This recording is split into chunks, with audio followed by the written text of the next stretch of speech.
Hello, I'm Sand Recap, and this is a movie. Talk to me. A group of friends uncovers a spirit summoning method with an embalmed hand, becoming obsessed until one unleashes dark supernatural forces. Liking and subscribing might appear straightforward to you, but for us, it holds immense value. Therefore, we genuinely appreciate your support. Thank you very much. The movie commences with a party scene, where a character named Cole navigates through a house in search of his brother, Duckett. Upon discovering Duckett confined in a room, Cole takes forceful action by breaking the door open and rescuing him.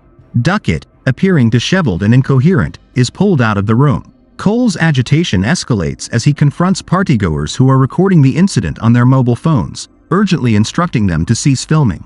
In a distressing turn of events, Duckett attempts to harm Cole with a stabbing motion, prompting Cole to flee the room. Subsequently, Duckett shocks onlookers by going outdoors and inflicting a grievous injury upon himself, stabbing his own eye, which elicits horror from the other attendees at the party. In a different part of town, we find 17-year-old Mia grappling with the profound emotional weight of the second anniversary of her mother Ray's passing. Mia firmly holds on to the belief that her mother's demise was a result of a tragic accidental overdose, a belief that has cast a long shadow over her life. Her daily existence is marked by the persistent absence of her mother, a void that continues to affect her deeply. Mia currently resides with her father Max, but their once close relationship has undergone a noticeable transformation since Ray's untimely death. The deep grief they both share seems to have driven a wedge between them, making communication a challenging and infrequent occurrence within their household. The silence that hangs between father and daughter is a stark reminder of the pain they both endure in their own ways. To help cope with her overwhelming sorrow and isolation, Mia seeks solace in the comforting presence of her best friend Jade, who has been a steadfast source of support throughout these tumultuous 2 years. The strength of their friendship serves as a lifeline for Mia, allowing her to express her feelings and fears without reservation. Jade's family, including her younger brother Riley and their caring mother Sue, have become an extended family for Mia. Their warm and welcoming embrace has provided her with a sense of belonging that she yearns for in the wake of her mother's absence. Mia often finds refuge in their home, a place where laughter and shared moments serve as a respite from the weight of her grief. As the second anniversary of Ray's death looms, Mia's journey of healing and understanding continues, and the intricate web of relationships and emotions in her life unfolds in the backdrop of her quest to make sense of a tragedy that has left an indelible mark on her heart. As the evening sets in, Mia embarks on a mission to retrieve her younger brother Riley from his time spent with a friend. During their return journey, an unexpected and distressing sight greets them as they encounter a wounded kangaroo on the street. The unfortunate animal, clearly suffering, emits plaintive cries of agony, prompting Riley to propose a difficult course of action. With empathy for the suffering creature, Riley suggests that they alleviate the kangaroo's pain by ending its life mercifully. Mia, despite her initial resolve, attempts to carry out this grim task by positioning her vehicle with the intent of driving over the kangaroo's head, yet finds herself unable to go through with it. Instead, she steers her vehicle around the injured kangaroo, wrestling with the moral dilemma and her emotions in this unexpected and challenging moment. Upon Jade's persuasive insistence, Mia reluctantly agrees to accompany her to a party, primarily because Jade's boyfriend, Daniel, is expected to be in attendance. The trio, including Mia's younger brother Riley, execute a covert plan to sneak out for the event, eager for a night of excitement and mystery. The party, orchestrated by hosts Joss and Haley, unfolds with an intriguing and eerie twist. The focal point of the gathering becomes an embalmed hand, its surface etched with cryptic inscriptions from a medium's past. The object's purpose is to serve as the centerpiece of a supernatural game, a conduit to summon spirits from the beyond. As the group assembles, anticipation and curiosity grip them as they prepare to engage in this otherworldly experiment. Mia,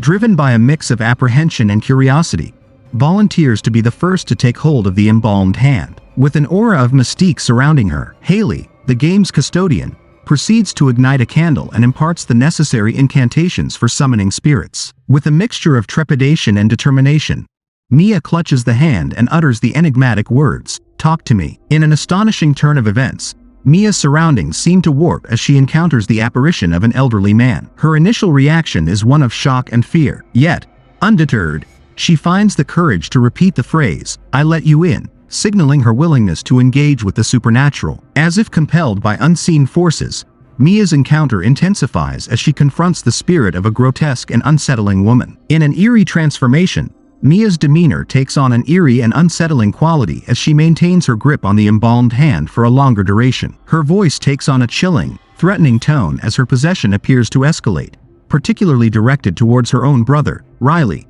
in a hair-raising twist of events. The suspense heightens as the embalmed hand is eventually wrested from Mia's grasp, leaving the partygoers in shock and bewilderment, wondering about the uncharted depths of the supernatural they have just delved into. Later on, the group decides to revisit the eerie game, this time gathering at Jade's residence as Sue, the adult figure, is temporarily absent for the night. The older teenagers eagerly participate, leading to a series of eerie encounters with the supernatural, including a particularly unsettling incident where Daniel becomes unexpectedly possessed, engaging in an unintentional, eerie interaction with Jade and Riley's pet dog. Despite Jade's reservations and the concerns of others about Riley's young age, he expresses a strong desire to participate in the game. After some debate, they ultimately decide to allow Riley to join in, setting a time limit of less than a minute for his involvement to minimize potential risks. As Riley takes hold of the embalmed hand, an unexpected and haunting twist occurs. Riley appears to be possessed by a presence that resembles the spirit of Rhea,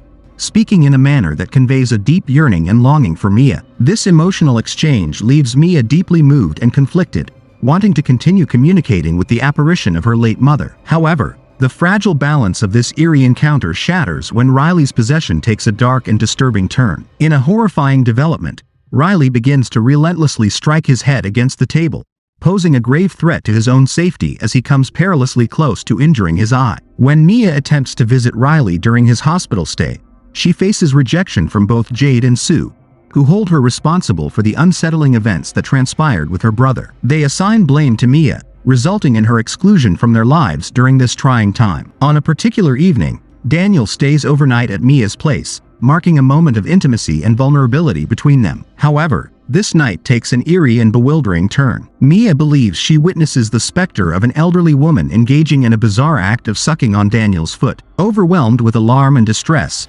Mia tries to urgently rouse Daniel from his slumber, shouting for him to wake up. As she attempts to shake Daniel awake, Mia suddenly awakens herself, discovering a shocking and surreal revelation. With determination burning in her heart, Mia seizes the embalmed hand, choosing to embark on a personal quest to communicate with her late mother, Rhea. In a solemn and reverent atmosphere, she meticulously arranges her candle, laying the groundwork for her endeavor to connect with the spirit of her beloved mother. In this ethereal encounter, Mia's yearning for answers reaches its zenith. As she establishes a connection with what seems to be Ray's spirit, a profound revelation unfolds. The spectral presence conveys a haunting message, revealing that Ray's death was, indeed, an accidental tragedy. Moreover, the spectral voice reassures Mia that her mother harbors an unwavering desire to remain by her daughter's side, an emotional reassurance that both comforts and unsettles Mia's soul. Meanwhile, amidst the tension-filled atmosphere of the hospital, Jade valiantly attempts to provide solace and support to Riley as he remains in the grip of a malevolent presence. Her dedication and bravery shine as she seeks to alleviate Riley's torment. However, the situation takes a terrifying turn when Riley, still under the possession's sinister influence, unexpectedly bites Jade. The commotion escalates further as he crashes to the floor and begins to violently bang his head against the unforgiving walls of the hospital bathroom, unleashing a chilling and frantic scene that doctors and medical staff must urgently intervene to subdue. The chaos and uncertainty persist, leaving everyone involved grappling with the unsettling supernatural forces at play. Mia aligns herself with Daniel, Haley, and Joss, forming a united front as they embark on a mission to locate Cole. Cole places the blame squarely on Joss, accusing him of being the one responsible for introducing Duckett to the mysterious hand. In this tense confrontation, Cole shares a cryptic insight into the situation at hand. According to Cole, the spirits inhabiting Riley's body have a vulnerability. They gradually weaken the longer they reside within him. In light of this revelation, their only course of action, it seems, is to exercise patience and wait for the spirits to naturally wane and relinquish their hold over Riley. This newfound knowledge adds another layer of complexity to their predicament,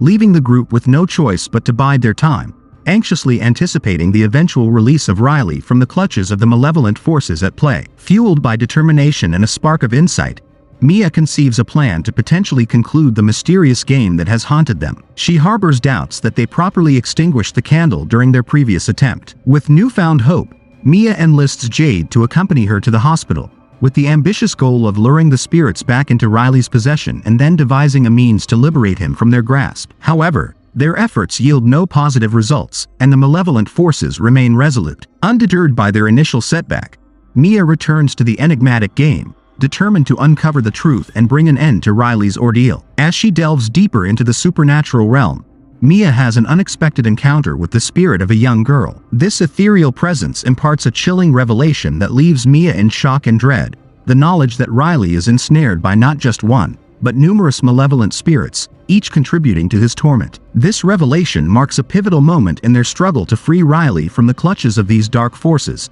intensifying their determination to unravel the mysteries of the supernatural and confront the sinister entities that threaten their loved one. As Mia grapples with the overwhelming emotions that surge within her, she retreats to the solitude of her room, seeking solace amidst her tears. It's in this fragile state that she has a haunting encounter with the spectral presence of Rhea. The apparition imparts unsettling information, alleging that Max had fabricated the suicide note, casting doubt upon the authenticity of the letter itself. Furthermore, Ray's spirit cryptically reveals that Riley is mired in suffering and implies a disturbing solution, a notion that only through death can Riley find release from his torment. The tension escalates when Max, outside Mia's room, perceives her struggles and believes she is being harmed. In a desperate bid to protect his daughter, Max intervenes, bursting into the room at the very moment when Mia, driven by her terror and desperation, attempts to ward off the menacing spirit Max by wielding a pair of scissors. Tragically, in the ensuing chaos, Mia inadvertently inflicts a grievous wound, stabbing her father in the neck with the scissors, an agonizing and unforeseen turn of events that plunges the family further into the depths of turmoil and despair. Mia employs a ruse to coax Jade into leaving the hospital and accompanying her back to her own residence, thereby clearing the way for Mia to revisit the hospital. There, she engages in a heartfelt conversation with Sue, seeking solace and answers amidst the turmoil that has consumed their lives. Sue, in a candid moment, imparts reassurance to Mia, absolving her of any culpability for Riley's torment, a sentiment that grants Mia some measure of relief. In a gracious gesture, Sue permits Mia some time alone with her brother. Armed with a chilling resolve, Mia retrieves a pair of scissors, contemplating a grim act aimed at ending Riley's suffering. However, the weight of her intentions proves too overwhelming, rendering her unable to carry out the dire deed. In a tumultuous sequence of events, Mia transports Riley in a wheelchair away from the hospital, even as Jade discovers Max's injuries and begins to suspect Mia's ominous intentions. As Mia awakens, she remains oblivious to the fact that she has transitioned into a state of existence beyond life itself. Confusion clouds her perception as she suddenly materializes in a hospital setting,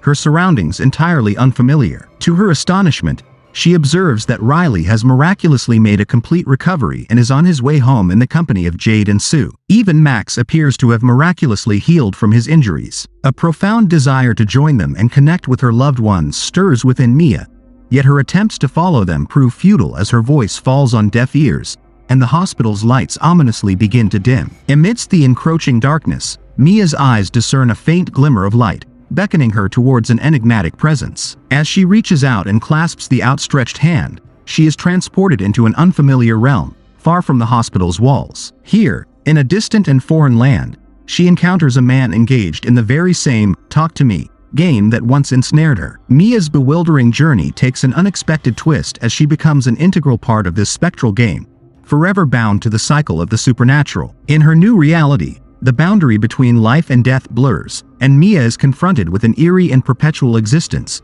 forever entangled with the enigmatic forces of the game.